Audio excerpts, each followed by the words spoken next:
মূর্খ কাকে বলে? মূর্খ, আমাদের মহাভারতে বিদুর মূর্খের একটা লম্বা সংজ্ঞা দিয়েছেন, লম্বা করে অনেক কিছু বলেছেন। তার থেকে যদি খানিকটা নিয়ে আমি এখানে বলার চেষ্টা করি, সেটা এইরকম দাঁড়াবে যে যে স্কুল কলেজ বিশ্ববিদ্যালয়ে পড়ে নাই, যার কোনো ডিগ্রি নাই, যার যে কোনো পরীক্ষায় পাস করা নাই, সার্টিফিকেট নাই, তাকে মূর্খ বলে। বিদুর এই লাইনেই যাচ্ছেন না, এই লাইনেই যাচ্ছেন না।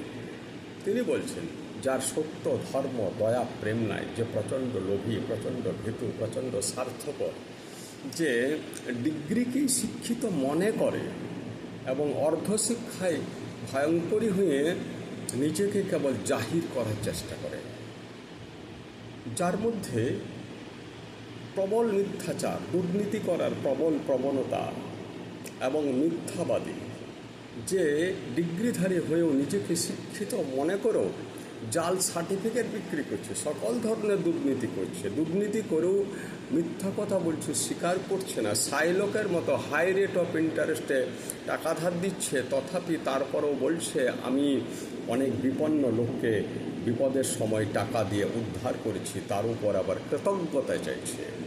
এই রকমকেই মহাভারতে মূর্খ বলছে। নমস্কার।